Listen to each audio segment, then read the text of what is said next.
Indianapolis, 1959, the beating heart of American motorsport, where legends were born and men gambled everything for glory. But one man didn't just come to win. He came to break racing itself. His name was Smokey Yunick, a wild-eyed genius with a cigar in his teeth and rebellion in his blood. And his weapon? A machine so radical, it didn't just run fast, it ran backwards.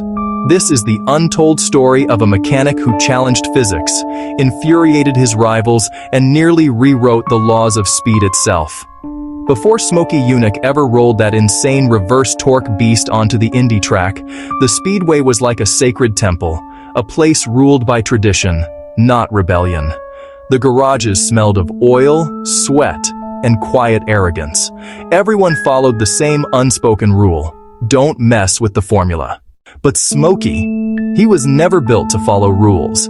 He grew up dirt poor in the Florida swamps, a farm kid who turned wrenches before he could shave. While other racers prayed to the gods of horsepower, Smokey built his own. He was the kind of guy who could make an engine sing, or explode, depending on what mood he was in. By the time the late 50s rolled around, he'd already earned a reputation as that guy.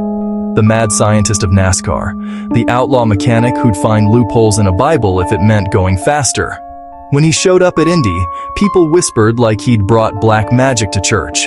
And they weren't entirely wrong, because what he was about to unveil wasn't just another race car. It was something nobody had ever seen before, and it scared the hell out of everyone who did. So picture this, it's late 1958, and Smokey Yunick is holed up in his Daytona shop, a dimly lit garage packed with coffee cups, cigar smoke, and half-built dreams. He's sketching ideas on napkins, muttering to himself like a mad inventor. And then, it hits him. What if, he says, I build a car that works backwards from everything they believe? That idea became the reverse torque special, an engineering middle finger to the establishment. Smokey flipped the engine around, literally reversing the drivetrain so the torque hit the track in the opposite direction. It was wild. The power transfer created more stability in corners and less tire slip on acceleration. Nobody had ever dared to try it, because it sounded insane. When the other crews saw it for the first time, they laughed. "That thing's never gonna run straight," they said. Wait till you see it move, he shot back. And when it did, jaws dropped. The car worked.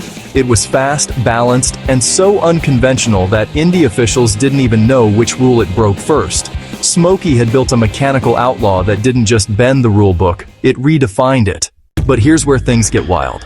Because the moment that car started making noise on the track, the powers that be decided they weren't gonna let Smokey win that easy. So now, the reverse torque special rolls into Gasoline Alley, and suddenly, the whole Indy 500 establishment is on high alert. A.J. Watson, the king of conventional racing, is watching from the pit lane like a hawk. He sees Smokey's Frankenstein Roadster and scoffs. "That's not a race car," he mutters. "That's a carnival ride. It's going to be in the wall by lap 50. But Smokey, he's chill. He knows he's ahead of the curve. Behind the wheel is Dwayne "Pappy" Carter, a seasoned veteran with 11 Indy 500 starts under his belt. Calm, precise, and unfazed by the chaos around him. Exactly the kind of driver Smokey needed. When qualifying day comes, Carter hits the track, and the reverse torque special shows its true genius. It clocks a respectable 142.795 mph, landing 12th on the grid. Not the pole, but enough to make the old guard sweat. The car's speed is good, but its secret weapon: corners.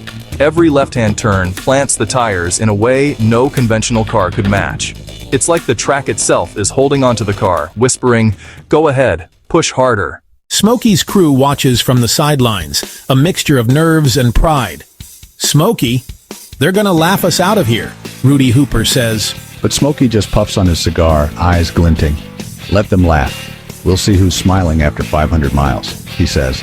And then, as race day dawns, it's brutally hot, engines screaming, crowds roaring, chaos erupts in turn one. Multi-car spin, tires smoke. But Carter? He slices through the mess like a surgeon. The reverse torque special is doing exactly what it was designed to do. Lap 1 at the Indy 500 is pure chaos. Turn 1 is a tangle of metal and smoke, drivers scrambling to avoid disaster. But Dwayne Carter and the reverse torque special are in a different league. The car hugs the track like it's glued down. Every left turn, every corner. The torque pushes the tires into the asphalt instead of lifting them. Grip that feels almost unnatural, yet perfect. Carter later recalled, "It was the darnest thing, like the track was working with me, not against me." One by one, the front runners start falling out. Mechanical failures, spins, and crashes cull the field. Meanwhile, Carter is calm, consistent, turning blistering laps, effortlessly climbing from 12th to 10th, then 8th. Smokey's creation, the so-called carnival ride, is now the hunter, not the hunted. The old guard watches in disbelief. A.J. Watson's top-tier machines, refined and perfected over decades, are being eaten alive by a backward-spinning engine in a chassis cobbled from Daytona ingenuity. Every lap, Carter and the reverse torque special prove that innovation, audacity, and sheer brilliance can challenge tradition. By the checkered flag, Roger Ward in a conventional Watson Roadster takes the win. But Carter crosses the line 7th, a staggering achievement given the chaos and the skepticism. It's not just a finish, it's vindication.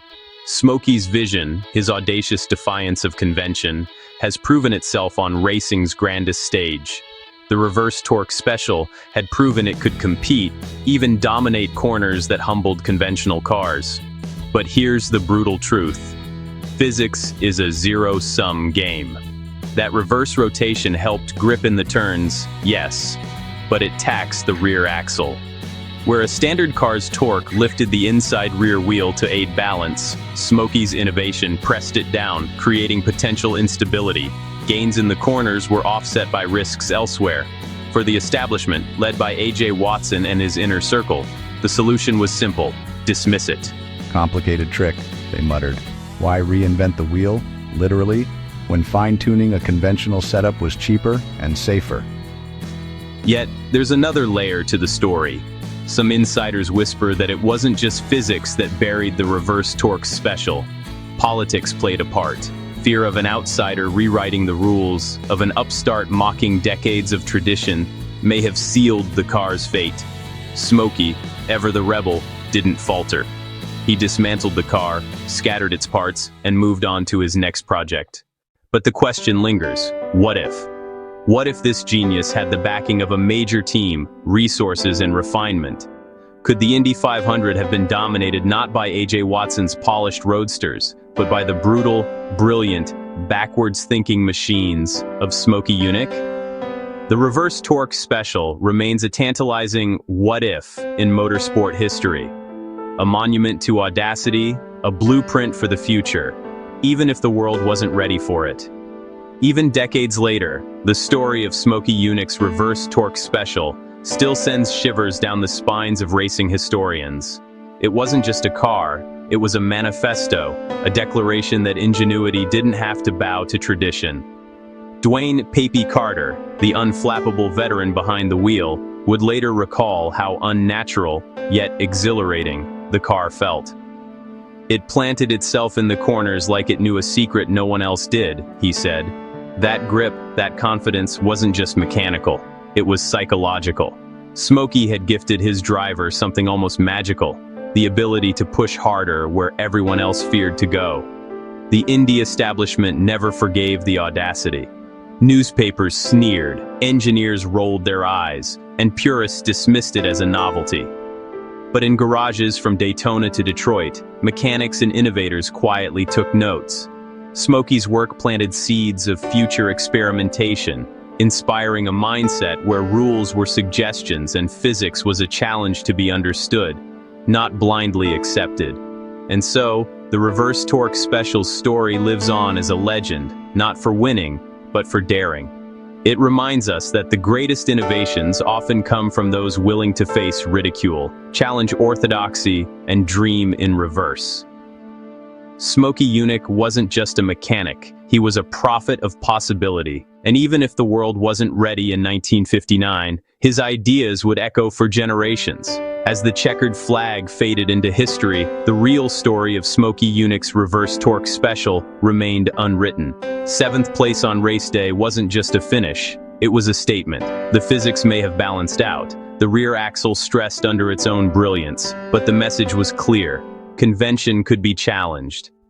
Imagine if a deep-pocketed team had seen the potential, if Smokey had the resources to refine every component, every counterintuitive tweak. Could Indy have been dominated by machines that thought in reverse, not forward? Speculation haunts the garages and race archives to this day. Engineers whisper about the counter-rotation advantage, historians debate the politics that buried the concept, and fans wonder if the world simply wasn't ready for someone who dared to outthink physics itself. It's the ultimate what-if of motorsport, a tantalizing glimpse of a future that never arrived. Smokey Yunick's reverse torque special didn't just compete, it provoked, challenged, and left a mark that money, victories, and trophies could never erase. The real triumph wasn't the placement on the grid or the lap times, it was the proof that brilliance often wears the face of audacity, and the greatest innovations are sometimes those the world refuses to accept, until much later. Smokey's rebellion reminds us all, genius is as much about daring to defy the norm as it is about finishing first.